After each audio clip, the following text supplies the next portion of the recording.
Bom, pessoal, estão me ouvindo? Beatriz, Maurício? Bom dia, prof. Estou ouvindo. Bom dia, tudo bom? Então, estamos iniciando o nosso semestre. Maurício, tudo bem? Eu quero, em primeiro lugar, me apresentar. Meu nome é Ricardo Cobalt de Araújo.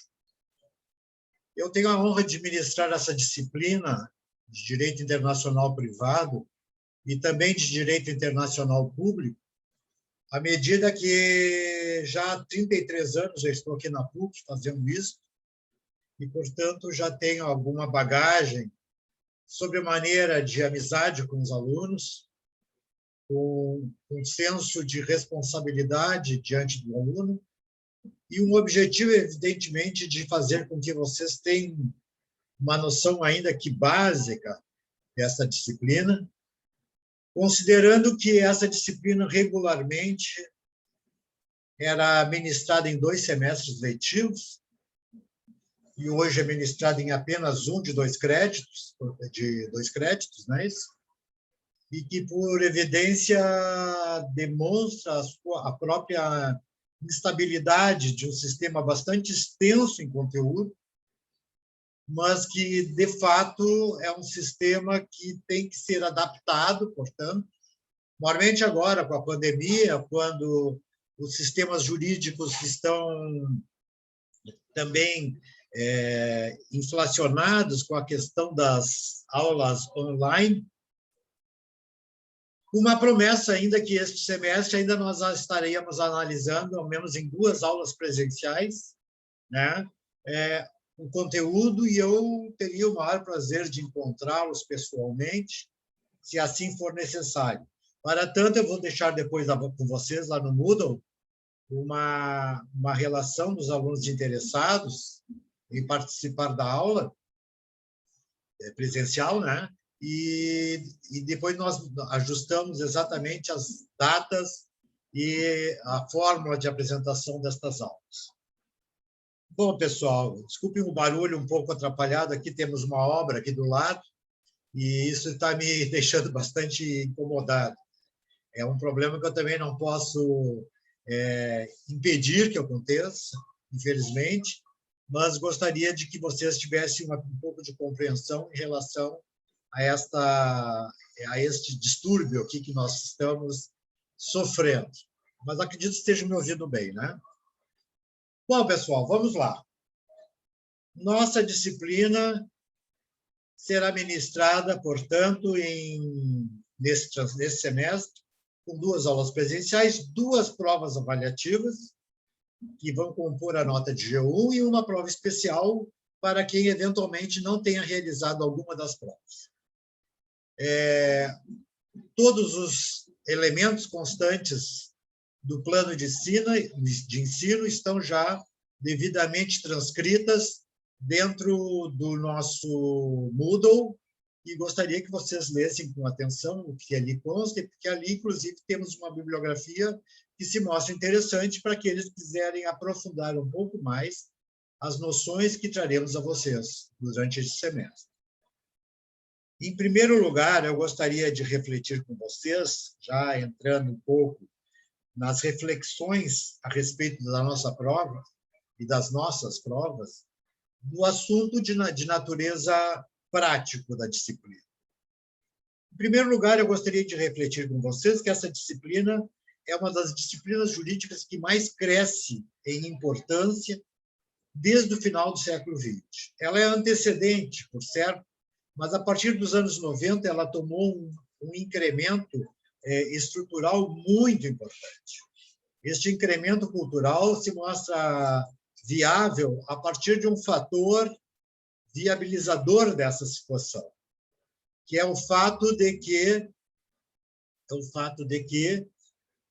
a ampliação da interação humana, da atividade humana evolutiva no tempo da globalização fez com que a disciplina se mostrasse mais do que nunca adequada. Assim, por exemplo, o avanço da tecnologia, das comunicações e dos transportes fizeram que o homem e suas entidades jurídicas do qual participam pudessem realmente ampliar e incrementar a análise que nos toca em relação à disciplina.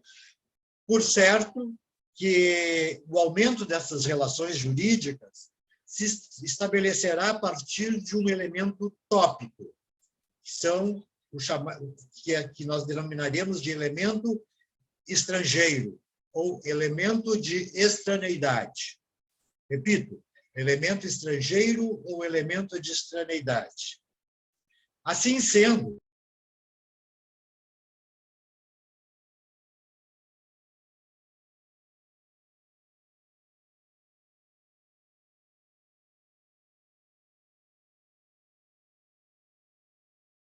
está havendo uma instabilidade no sistema, mas vamos levando. À medida do possível, a gente vai superando essas dificuldades. Travou um pouco de fato. Obrigado, Maurício. Bom, em primeiro lugar, eu gostaria também de lembrá-los, o Maurício e Beatriz, hoje temos uma turma bem pequena, na verdade, essa turma só tem 10 alunos, né? Vamos ver depois do incremento de matrículas, se isso se amplia, mas para mim isso é excepcional, porque é muito mais fácil dar uma aula para 10 alunos que participem efetivamente dos nossos trabalhos, fazendo com que vocês participem e que eu os conheça, certo? E isto vai ensejar até a possibilidade de alguns trabalhos específicos em cima dos temas. Mas vamos lá. Tecnologia, comunicações e transportes ampliaram o espectro das relações humanas, fazendo com que cada vez mais, certo, os países venham interagir em relações jurídicas. O homem, hoje, adaptado a um novo sistema, iniciando-se pela internet, né, complementando-se pela evolução do transporte aéreo, sobremaneira, e estabelecendo uma facilidade imensa de natureza tecnológica, o homem está se encontrando com outros homens oriundos de outros estados. Quando eu falo homens, estou falando homens e mulheres, né? Vamos falar melhor em termos sujeitos, né? Então, sujeitos oriundos de outros estados. Estes sujeitos que se relacionam internacionalmente, seja em que ramo da disciplina for, sejam relações jurídicas familiares, sejam relações jurídicas pessoais, sejam relações jurídicas contratuais, e assim por diante, estas relações incrementam a incidência de conflitos. Toda relação, em geral, envolve a possibilidade de conflitos. E, evidentemente, que este é o padrão que nós vamos tentar superar no transcurso dessa disciplina. Assim sendo, nós temos que esta conjugação de legislações estrangeiras frente à legislação nacional faz com que emerja, então, controvérsias cujas soluções devam ser ditadas através da aplicação de um só sistema jurídico definido por lei. E essa definição da aplicação de um dos sistemas jurídicos envolvidos é uma evidência de que estes sistemas jurídicos devem optar pela análise de um só sistema para resolver o conflito. E digo mais, pessoal, o objetivo desta disciplina não é solver adequadamente o conflito. O objetivo dessa disciplina é indicar a legislação aplicável ao caso em tela. Assim, conceitualmente, o direito internacional privado é um sistema jurídico que regula conflitos interespaciais entre espaços e de natureza privada. Eu estou informando a vocês que a solução a ser dada a esses conflitos vinculam-se a envolvimentos com o direito privado e não com o direito público. Portanto, nós temos que balizar a nossa disciplina em cima de dois elementos básicos: o Código Civil Brasileiro e o Código de Processo Civil Brasileiro. E quando eu falo em fonte de direito, eu estou falando de duas regras internas e não internacionais, como nós aprendemos na estrutura do direito internacional público. Ora, pessoal, o que nos compete neste ensejo é que as relações jurídicas em conexão no espaço sejam determinantes da opção por uma das leis a ser aplicáveis. Porque, em princípio, o que nós temos são relações jurídicas entre um cidadão nacional ou alguém que esteja domiciliado no Brasil, ainda que estrangeiro, e uma legislação estrangeira. Assim, se eu sou casado e minha mulher se separou, foi morar na França, ela está, por exemplo, pretendendo ingressar com uma ação de alimentos contra a minha pessoa. E, a partir deste dado objetivo, esta relação espacial vai fazer com que tenhamos que resolver um caso básico, qual seja a questão envolvendo a lei a ser aplicada, ou a brasileira ou a francesa, e apenas uma. Então, este é o grande objetivo do direito internacional privado: regular matéria privada, regular conteúdo de natureza privada, estruturalmente diante do nosso Código Civil e do nosso Código de Processo Civil, para estabelecer a opção pela lei aplicada. Vejam, o Código Civil brasileiro estabelece em sua legislação uma pequena lei antecedente, anterior ao próprio desenvolvimento do Código Civil, ou seja, uma leizinha que abre o Código Civil e está localizada antes do título 1º do Código Civil, que é a famosa Lei de Introdução às Normas do Direito Brasileiro, a antiga Lei de Introdução ao Código Civil. A alteração do nome em júris dessa legislação ocorreu em 2010, certo? Quando passou, então, a ser denominada de Lei de Introdução às Normas do Direito Brasileiro. Ora, pessoal, o que temos de contextualizado aqui? Que a ideia ensejadora da escolha da lei aplicável regula-se por lei interna e não por norma internacional. Eis que todos os países do mundo, e nós temos 196 países, todos possuem seu próprio direito internacional privado. E todos regulam as relações de um Estado com a comunidade de demais Estados, sob o ponto de vista privado. Então, vejam, a nominação ou a denominação da disciplina passa necessariamente pela ideia de que a opção pela lei aplicável será determinada por aquele que, partindo do direito brasileiro, pretenda demandar contra um estrangeiro.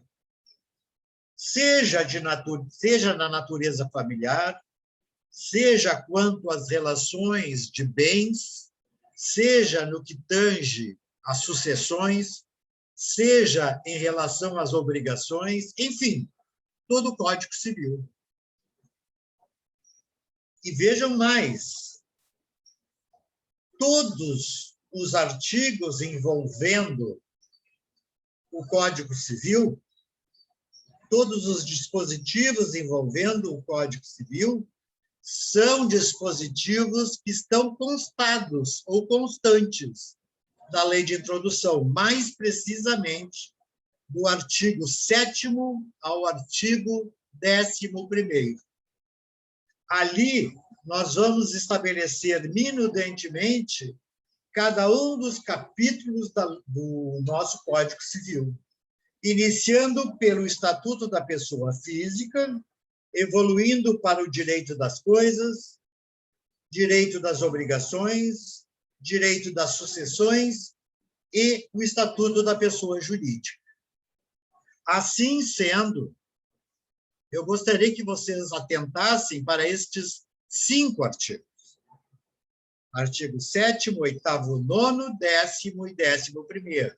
Com a análise desses dispositivos, dificilmente você terá dificuldades em captar essas lições, porque ali está a estrutura objetiva de toda a disciplina, qual seja a lei aplicável às relações interespaciais privadas. Então, quando eu falo que o conceito estabelece exatamente que este é um sistema jurídico que regula conflitos interespaciais privados, nós objetivamos com isso dizer qual é a ordem jurídica aplicável a este caso. Certo? Para tanto, essas legislações, como no Brasil, a Lei de Introdução, ela vai estabelecer elementos que indicam a ordem a ser obedecida. Por exemplo, o artigo 7º da Lei de Introdução vai definir a seguinte disposição: aplicar-se-á a lei do país em que for domiciliada a pessoa. Repito, aplicar-se-á a lei do domicílio que for domiciliada a pessoa. Ou seja, estou me referindo que o domicílio faz parte da opção pela legislação aplicável. Se eu estou domiciliado no Brasil, aplica-se a lei brasileira. Se estamos domiciliados na França, a lei francesa. Se estamos domiciliados na Rússia, a lei russa. E então, vejam bem, o que nós temos de contextualizado dentro desta situação? Nós temos contextualizado que aquele fator vai estabelecer o que chamamos de elemento de conexão. Um elemento de conexão que nós vamos ver depois com maior precisão, e agora estamos simplesmente trazendo uma noção geral do que é isso, é este elemento que fixa qual é a solução daquele conflito de leis. No nosso caso, do artigo 7º, o dispositivo que regula isso é o elemento domicílio. O domicílio da pessoa regula a lei aplicável. Tá, e muito bem. E qual é e que temas? Aí continua o dispositivo. Aplica a lei, determina a aplicação da lei em matéria de, artigo 7º, início e fim da personalidade do homem, nascimento e morte. O nome, o nome próprio do sujeito, certo? E suas alterações eventuais. Terceiro, a capacidade do ser humano. E quarto, os direitos de família. Na verdade, dentro do contexto deste artigo 7º, eu estou estruturando, basicamente, o chamado Estatuto da Pessoa Física. E o Estatuto da Pessoa Física, dentro destes parâmetros, a partir destes parâmetros, será definido pela lei do domicílio. Assim, ações, por exemplo, que envolvam o nascimento ou dúvidas relativas à paternidade, questões envolvendo a morte, no momento da morte, por exemplo, questões envolvendo a necessidade de alteração do nome ou a suplementação de nome, ações envolvendo a capacidade do ser humano, se é absolutamente capaz, relativamente capaz ou absolutamente incapaz. E, finalmente, todos os direitos de família estão integrados nessa regra. Ou seja, segundo a lei brasileira, quando se trata de matéria vinculada ao Estatuto da Pessoa Física, a regra básica é o domicílio da parte. É a regra da lei do domicílio da parte que vai ser aplicada. Então, estas regras estruturam-se a partir da hipótese. No nosso caso, a hipótese escolhida pelo nosso legislador foi o domicílio. E este domicílio, esse dispositivo que regula, assim, esta hipótese, ele vai regulamentar o fato em si. Quaisquer essas circunstâncias, como, por exemplo, em direito de família, o casamento, o divórcio, a dissolução da união estável, a questão envolvendo o regime de bens, as questões envolvendo, dentro do casamento, a pensão alimentícia e outros elementos estruturais de conflitos vinculados aos direitos de família. Todos eles carreados à aplicação da lei determinável pelo domicílio da pessoa. Estes elementos de conexão são, portanto, vínculos que relacionam o fato, por exemplo, divórcio, a um determinado sistema jurídico. Ou seja, se o fato divórcio ocorreu no Brasil, e ainda que minha esposa ex-esposa esteja residindo no exterior, o sistema jurídico aplicável é o meu domicílio, porque eu tenho que ponderar acerca das posições colocadas ao nível judicial. Assim sendo, eu poderia, resumidamente, está bravo o barulho, né, pessoal? Desculpem. Resumir a vocês a primeira premissa.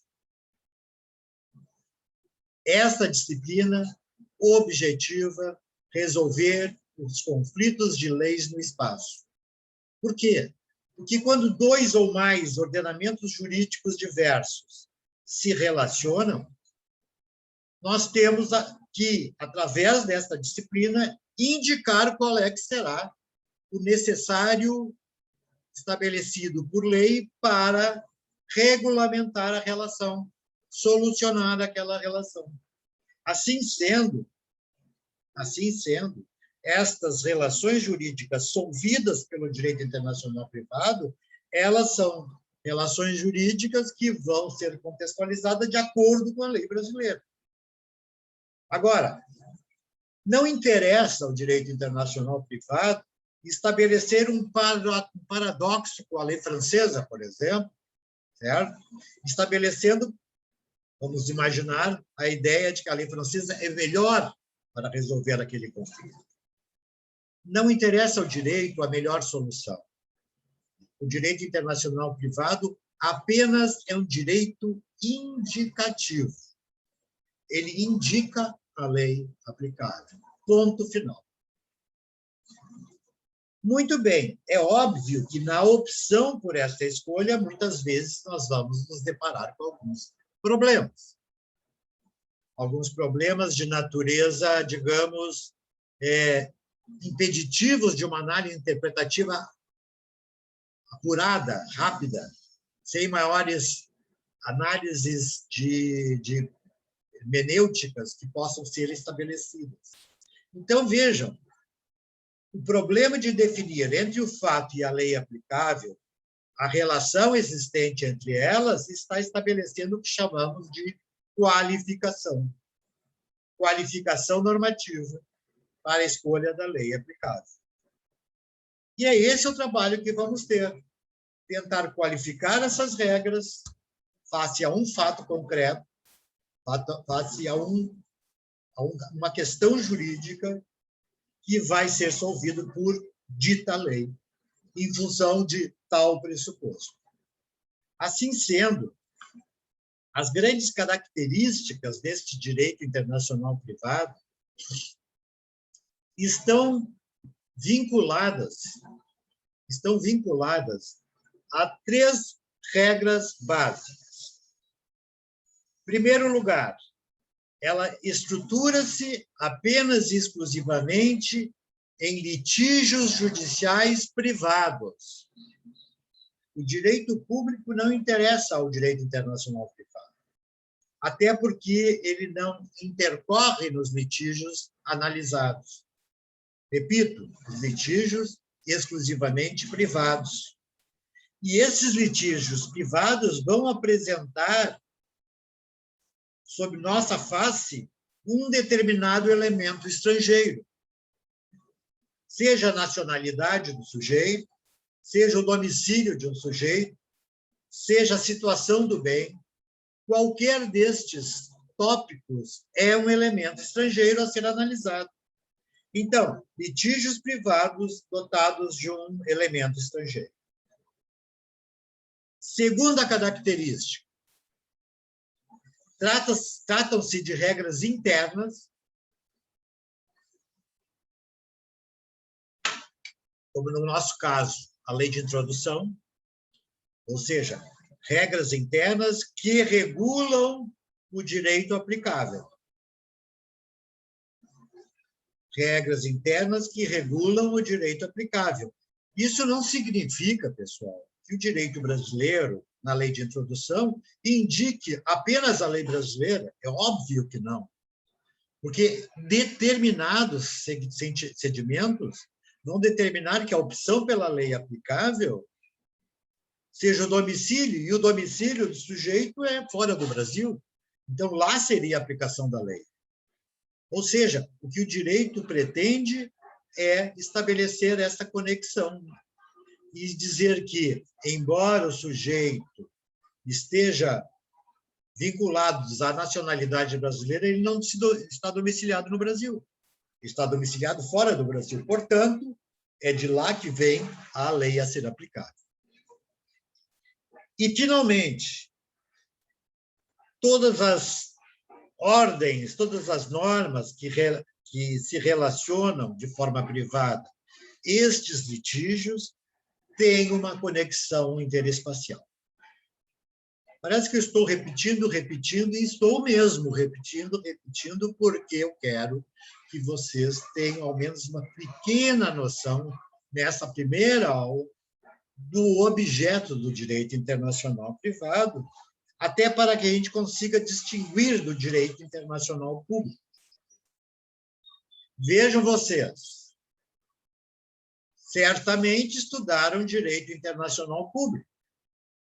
Não me recordo do nome de vocês, talvez eu tenha sido professor, que eu também dou essa disciplina, mas vejam bem, estruturalmente, o direito internacional público estabelece um panorama diverso do privado. No direito internacional público, nós estamos preocupados com as relações entre Estados, e não entre pessoas físicas e jurídicas que se relacionam. Estamos falando de relações entre Estados. Relações estas que objetivam unificar posições jurídicas entre eles, estabelecendo uma identidade de solução através de um tratado ou convenção internacional, que, na verdade, cria uma nova ordem jurídica chamada supranacionalidade, ou uma regra jurídica acima dos sistemas jurídicos. Assim, se uma norma jurídica sobre determinado assunto, certo, regula o direito brasileiro acerca do divórcio, e uma norma jurídica norte-americana regula de modo diverso a questão do divórcio, nós temos duas normas jurídicas controvertidas. Então, o que nós teríamos que imaginar em relação a isso? No direito internacional público, estes dois estados anteriormente se unificaram para resolver de uma forma idêntica o conflito do divórcio, evitando com isso o chamado conflito de leis do espaço. Assim sendo, o Tratado e a Convenção Internacional são normas de conduta obrigatórias para os Estados que participam do Tratado ou da Convenção. O Tratado e a Convenção são normas elaboradas pelos Estados e determinados pela sua manifestação de vontade. Um Estado que participa de um tratado internacional é um Estado que participou ativamente da elaboração desta regra, dizendo que a quer, assim como o outro Estado estrangeiro que quer esta regra, também participou ativamente das negociações para a elaboração daquela regra, dizendo que a quer, porque, na verdade, estas normas criadas pelos mesmos Estados se destinam a eles mesmos e objetivam solver as questões que estão intrincadas dentro do próprio tratado. Vamos pegar um exemplo. Eu acredito que vocês talvez devam se recordar de um litígio havido há alguns anos atrás entre a questão envolvendo guarda e administração de menores. Vocês se recordam que determinada brasileira, casada com um norte-americano, teve um filho com ele. No transcurso da relação jurídica e casamento dos dois, a mulher resolve se separar, ou o marido resolve, que não vem ao caso. Mas a mulher, ao se separar, sendo ela brasileira, vem para o Brasil para residir aqui, porque aqui moram seus pais, aqui residem seus afetos, suas amizades, vem com o filho para o Brasil. Ou seja, aquele menino norte-americano que nasceu nos Estados Unidos e que também é brasileiro, porque ela é brasileira, aquele menino norte-americano veio para o Brasil com a mãe e o pai ficou nos Estados Unidos. Ocorre que a mãe, algum tempo depois, resolve se casar novamente. E se casa, e durante algum tempo após, fica grávida. Ocorre que, com o nascimento da filha, a mãe falece no mesmo seio, permanecendo, então, uma relação jurídica discutível. E este menino permanece com a sua irmã no Brasil e o padrasto. Este menino tem que voltar para o seu pai originário. Este menino deve voltar para o seu pai biológico, ou ele tem que permanecer aqui onde a mãe tinha a disposição de vontade estabelecida antes de morte. Vejam que essa questão envolvia a questão de guarda de menores e administração de interesses. Tratava-se de um menor. E a lei norte-americana e a lei brasileira controvertiam em relação a esse tema, criando um conflito de leis no espaço. Ocorre que, depois de muita discussão, chegou-se a uma conclusão evidente, cristalina, que era a existência de um tratado internacional entre o Brasil e os Estados Unidos, regulando exatamente a guarda e a administração de menores.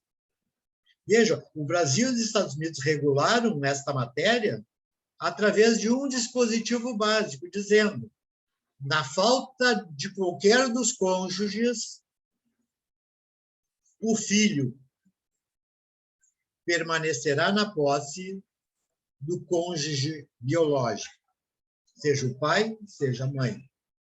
Vocês vejam que este tratado, feito entre Brasil e Estados Unidos, acabou sendo aplicado diretamente neste caso.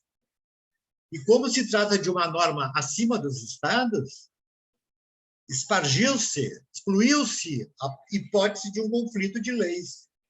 E, evidentemente, que acabou a solução sendo a restituição do menino ao pai biológico. Então, vejam a importância do tratado internacional, porque ele tem este objetivo, evitar o conflito, criar normas de conduta idênticas. E elas podem permear em todos os termos do direito privado. Por exemplo, nós temos normas de tratados internacionais que tratam de contratos internacionais. E isto visa nada mais, nada menos do que estabelecer a regulamentação de uma norma que possa preservar e garantir segurança jurídica aos estados que participam daquele tratado, daquele acordo. Vejam, pois, que estes objetivos devem ser bem definidos, porque o direito internacional público, vinculado à ideia da supranacionalidade, diversifica-se em relação ao direito internacional privado, porque aqui nós não falamos mais de relações entre estados e organizações internacionais. Aqui nós falamos de relações entre pessoas físicas ou pessoas jurídicas no âmbito privado. Certo? Qual é a metodologia da nossa disciplina? No que a nossa disciplina é importante? Acima de tudo, a metodologia empregada é aquela que determina o seguinte: existem no mundo diversas ordens jurídicas, mais precisamente 196 ordens jurídicas diferentes. Porque 196 são os estados que compõem a comunidade internacional. Certo? E o objetivo dessa disciplina, exatamente diante dessa diversidade de ordens jurídicas, é escolher entre todas a que vai ser aplicada. Assim, numa relação entre Brasil e China, uma relação entre Brasil e Arábia Saudita, uma relação entre Brasil e Estados Unidos, uma relação entre Brasil e a França. Assim sendo, nós temos que entender, pessoal, que, objetivamente, este sistema jurídico regula relações pessoais, interpessoais, portanto, pessoas físicas e pessoas jurídicas no âmbito privado. E qual é a finalidade dessa disciplina? Vocês já sabem a finalidade e acredito, se bem entenderam, que vão dizer a finalidade é localizar a norma aplicável aos conflitos interespaciais, ou entre espaços, privados. Este é o objetivo. E só este. Eu não estou preocupado em resolver da melhor maneira possível o conflito. Eu estou preocupado em resolver a indicação da lei aplicável, ainda que não seja a melhor. Por quê? Porque nós temos, diante do conflito, a evidência de que uma, duas ou mais ordens autônomas reclamam conjunta aplicação. Reclamam conjunta aplicação. Vejam, quando não se localizava aquele tratado internacional, ou se esquecia a existência daquele tratado internacional, o conflito entre o Brasil e os Estados Unidos, no caso do menino, era premente. Nós teríamos que adotar um sistema que privilegiasse o menino, acima de tudo. Não obstante, a lei aplicável seria aquela que, se do ponto de vista da família materna, ou dos pais daquela falecida, estivesse interpondo uma ação para manter o seu neto em seu poder. Enquanto que o pai biológico estaria promovendo, eventualmente, uma ação para manter o seu filho no seu poder. Ora, nós teríamos, então, que, dependendo de onde partimos, escolher. E a regra a ser aplicada seria o domicílio da parte reclamante, segundo a regra brasileira. Segundo os Estados Unidos da América, o elemento de conexão não é o domicílio. Nos Estados Unidos, a regra de direito de família em conexão é a nacionalidade. Ora, o menino era nacional americano. Mas veja, também era nacional brasileiro. E aqui o conflito. Aqui há o espargimento de um grande conflito, né, pessoal? E, graças a Deus, houve um grande avanço na hora da deliberação, porque se acabou aplicando o tratado internacional que estava às vistas de todos. E que, antes de ser localizado, causou uma intensa discussão entre as partes, saindo às raias de ir, inclusive, ao Congresso Nacional, ao Itamaraty, ao Congresso norte-americano, aos deputados do sistema norte-americano, e assim por diante. Então, vejam, pessoal, esta questão e esta disciplina é uma disciplina muito importante. Vocês transponham a disciplina do direito internacional privado para os contratos internacionais. Em primeiro lugar, todos sabem que contrato é matéria de obrigações, e as obrigações serão exercidas também pela escolha da lei aplicável. Ou as partes estabelecem de maneira adequada a lei aplicável, anuindo a escolha feita, ou as partes vão litigar para escolher a lei aplicável. E aí que está exatamente o nosso trabalho durante o semestre. Saber qualificar a lei aplicável. É assunto polêmico, em certa parte, mas também muito singelo, em termos de solução. E isso eu pretendo trazer a vocês através de exercícios, de questões de concursos públicos, questões da OAB, questões envolvendo o Serviço Público Federal em geral, onde são grandes os exemplos de conflitos criados. Assim sendo, nós estamos diante, então, de uma grande evidência, pessoal. Nós estamos diante de uma necessidade premente. Uma necessidade de optar pela legislação admissível. pela legislação indicada, a partir de elementos objetivos estabelecidos por lei interna. Ora, nem sempre esses elementos objetivos, como no caso que nós estabelecemos, a questão de família, é o domicílio, como no Brasil, mas, como em outros países mais desenvolvidos, como a Europa e Estados Unidos, é a nacionalidade.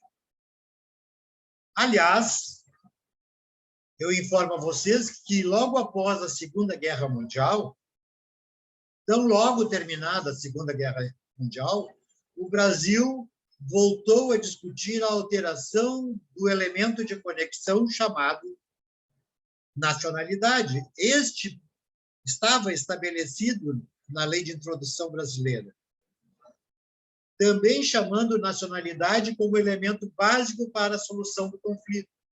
Ora, se nós tivéssemos um conflito envolvendo, por exemplo, o italiano, este conflito seria regido pela lei da Itália, ainda que ele estivesse morando no Brasil, domiciliado no Brasil.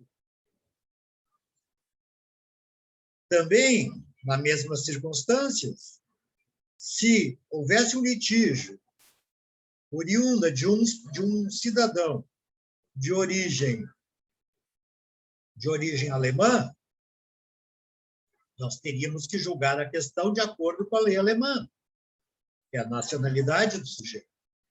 Se nós tivéssemos um litígio envolvendo o Japão, nós teríamos que resolver o litígio através da norma japonesa.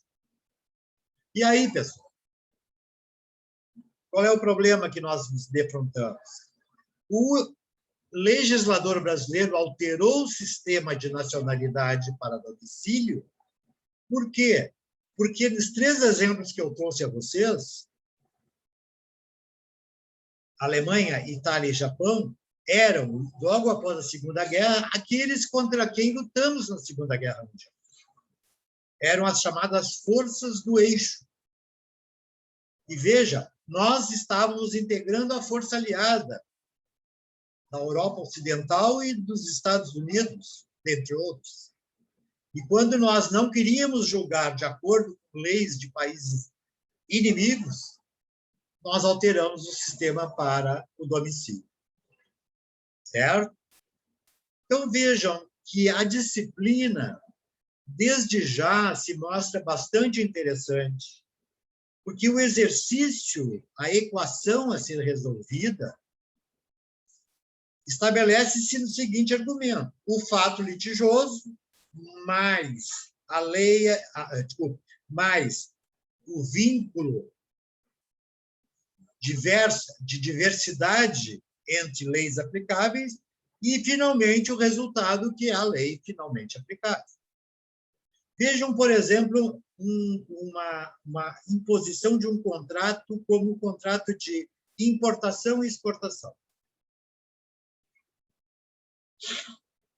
Este contrato estabelece a primazia de 2 sistemas jurídicos básicos. De um lado, o sistema do importador e, de outro lado, o sistema do exportador. Por obviedade, um reside no exterior e o outro reside no Brasil. Este contrato, de plano, já administra a necessidade de estabelecer-se qual a regra será obedecida. Será a regra brasileira ou a outra regra? Do importador. Do exportador ou do importador? Se não houver a opção livre de escolha da lei, o contrato permanecerá a ser discutido através do conflito de leis no espaço, pelo direito internacional privado. E, não obstante, esta mesma relação jurídica poderá estar fundamentada em outros aspectos que também integram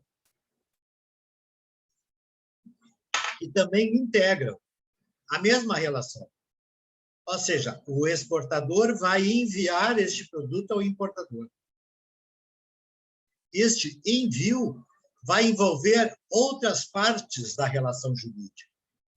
Por exemplo, o exportador tem que entregar este produto que foi comprado ao transportador, invariavelmente ao transportador marítimo ou aeroviário. O transporte aéreo ou marítimo vai ser feito por uma empresa, por exemplo, de nacionalidade americana. Então, uma terceira relação jurídica dentro do mesmo sistema. Por outro, nós poderíamos estabelecer que a garantia do negócio seria estabelecida pelo sistema suíço e o financiamento para a operação seria regulamentada pelo direito francês. E vocês vejam aqui nesta relação jurídica que nós temos 1, 2, 3, 4 ordenamentos jurídicos estabelecendo a primazia de um ou de outro sistema, e todos reclamando conjunta aplicação. Mas nós temos que escolher um. Então, esta escolha vai ter que ser elaborada a partir da ideia de que este concurso de conflitos deverão ser resolvidos para que apenas um seja a opção. Por isso que é hoje tão importante que se escolha a lei aplicável a uma relação jurídica. E se nós optarmos pela legislação estrangeira, o juiz brasileiro está proibido de julgar aquela causa. Tudo isso nós vamos verificar. Tudo isso nós vamos analisar. Muito bem. Eu estabeleci, então, aqui com vocês uma ideia, ainda que elementar, do direito internacional privado. Vocês terão lá no seu Moodle um pequeno slide que amplia um pouco mais essas noções, porque na próxima aula ainda nós vamos continuar um pouco com essa análise. E depois entramos diretamente na questão das fontes do direito internacional privado. E aí nós vamos verificar exatamente a dicotomia existente, né? E por que existe o direito internacional público e o privado. E no que eles funcionam conjuntamente ou não. Assim sendo, as nossas preocupações vão se concentrar a posteriori num outro ponto que é indispensável o conhecimento, qual seja a análise da jurisdição do juiz brasileiro diante de um conflito interespacial privado. É evidente que aqui também usamos o direito interno, e mais precisamente o Código de Processo Civil.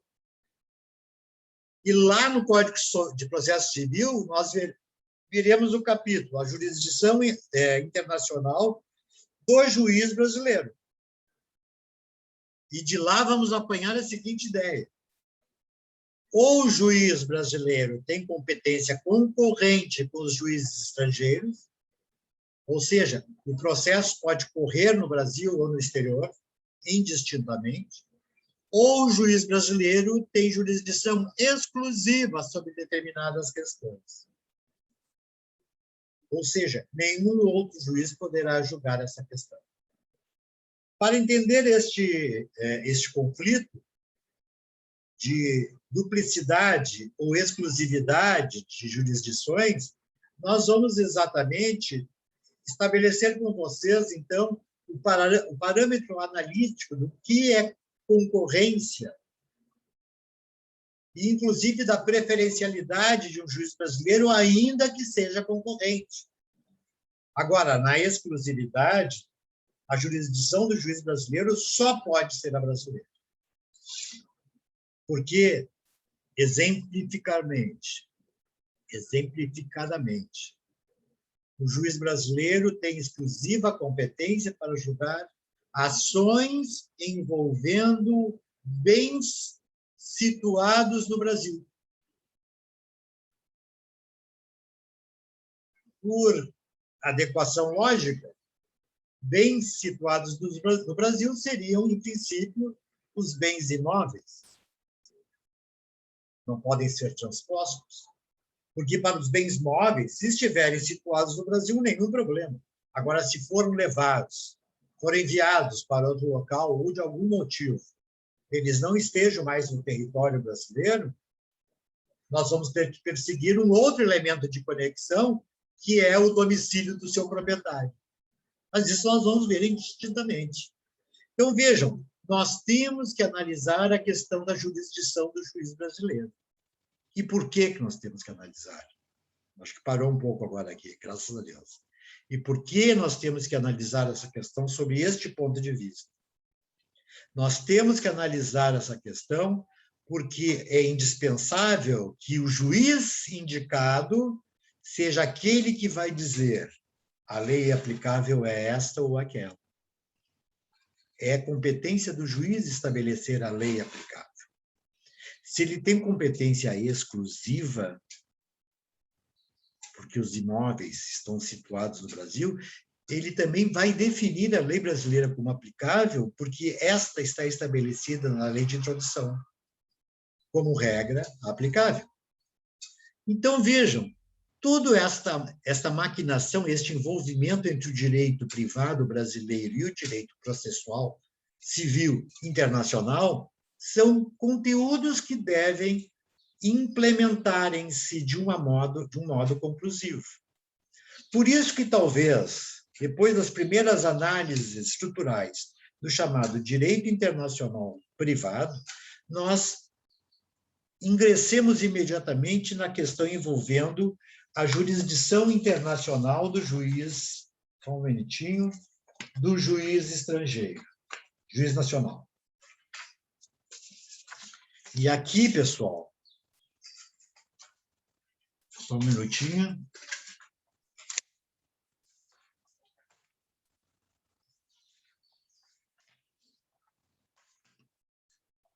E nós vamos prosseguir ali, eu estou só tentando me acompanhar pelo material de plano de ensino, e nós vamos entrar a partir da questão da jurisdição internacional, tá? Alguns aspectos indispensáveis e importantes. O que é a diferença entre jurisdição e competência? Jurisdição concorrente exclusiva. A ausência de jurisdição ocorre, sim. Temos ainda a questão da litispendência internacional. Podem dois juízes julgar a mesma questão sobre o mesmo objeto e as mesmas partes? A chamada doutrina do unsuit injunction, a questão envolvendo a cláusula de eleição do foro, a questão envolvendo o protocolo de Buenos Aires, que nós vamos analisar como elemento exemplificativo, certo? Da inserção do Mercosul dentro do sistema do direito internacional privado, a questão vinculada ao Estado estrangeiro como parte processual, o próprio Estado, a questão das imunidades, a questão da arbitragem internacional e arbitragem no Mercosul, a Convenção de Haia, de 2005, a competência do direito comparado nos Estados Unidos e na União Europeia e a doutrina do Fórum Non Conveniens. Isso é matéria de jurisdição internacional do juiz brasileiro. Posteriormente, nós vamos entrar num outro ponto, e vejam, pessoal, o nosso semestre é muito curto para a gente poder estabelecer todas essas análises. Então, me desculpem se eu não conseguir chegar ao ponto de realmente completar todos os temas estabelecidos. Eu quero estabelecer com vocês uma análise preferencial dos pontos que efetivamente são importantes, para que vocês guardem na memória esta situação e possam se recordar deles no momento eventual de elaboração de uma prova ou até mesmo na sua atividade posterior como advogado, quiçá internacionalista, certo? De qualquer maneira, a cooperação interjurisdicional ou cooperação entre Estados no desenvolvimento de um processo, ela é outro argumento indispensável, porque, eventualmente, um juiz está promovendo lá no exterior, Vamos imaginar, na Noruega, o juiz está movendo uma ação contra um brasileiro lá, e ele tem que mandar citar esse brasileiro.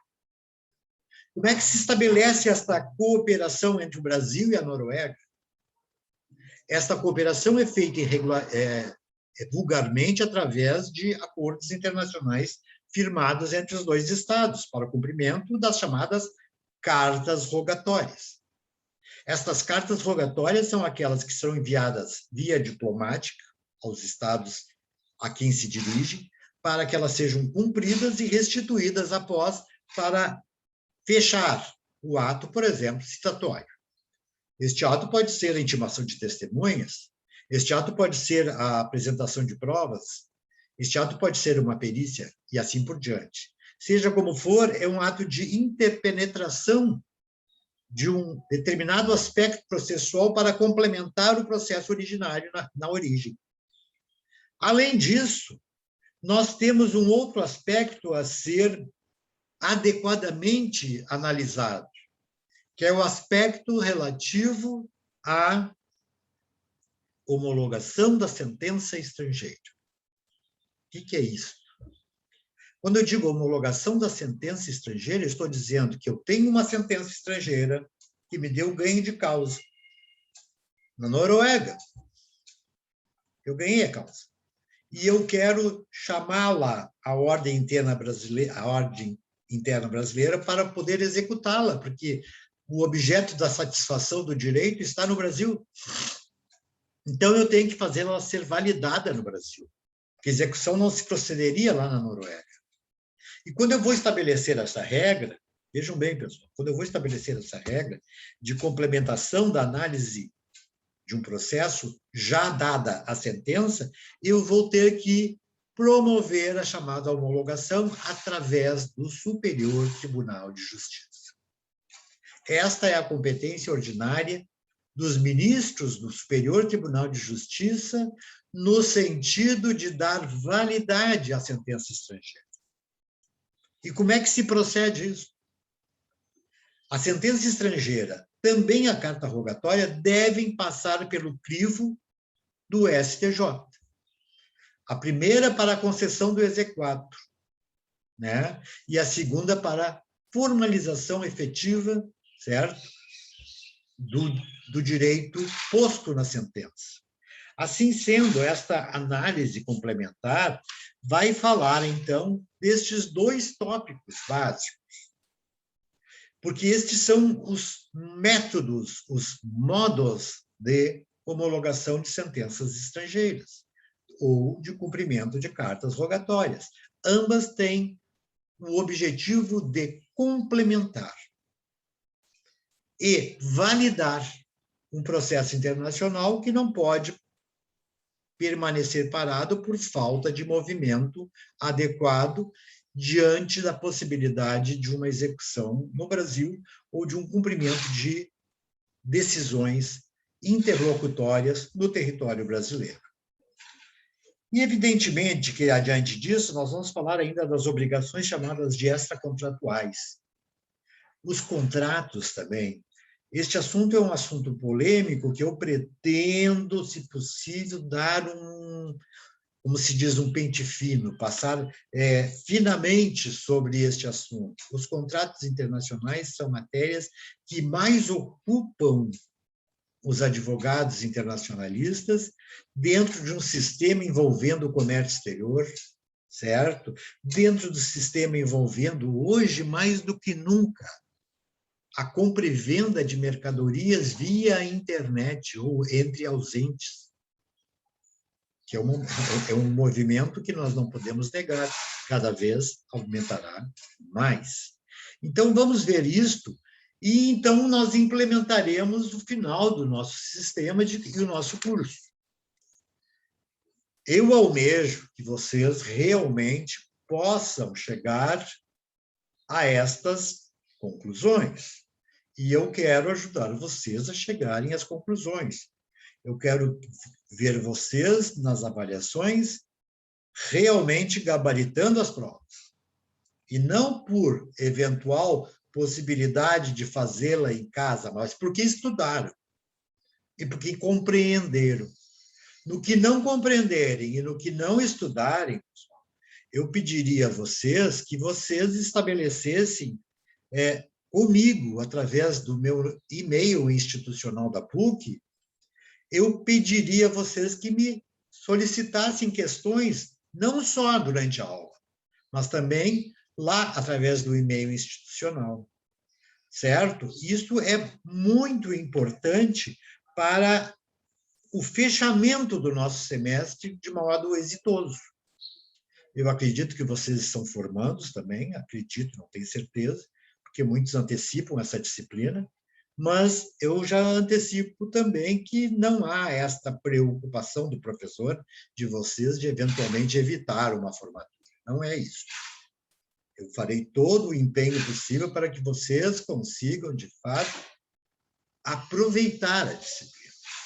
E aproveitar, e vocês serão as testemunhas oculares daqueles que realmente apreenderam, com 2 Es, o conteúdo e têm facilidade para expressar o seu conhecimento a respeito. Eu agradeço a presença de vocês, eu não quero iniciar um ponto novo para evitar a quebra do assunto, certo? Mesmo porque só temos 2 alunos aqui hoje, e eu gostaria que um maior número estivesse presente já na próxima semana, sem falta, certo? Para que realmente a gente dê o toque de abertura do nosso semestre e maiores esclarecimentos que vocês eventualmente venham me solicitar. Por hoje eu quero agradecer, então, a Beatriz, ao Maurício, que estão presentes, e fico à disposição, Maurício. Você gostou? Que bom que você gostou. Achei ótimo. Isso significa que nós temos um mundo a percorrer aí, né? Eu vou voltar muito bem, tudo bem? Obrigado, Beatriz, também. E na próxima aula vamos, então, tocar ficha e iniciar efetivamente a disciplina. Muito obrigado e até a próxima semana. Boa noite. Bom dia. Bom dia a todos.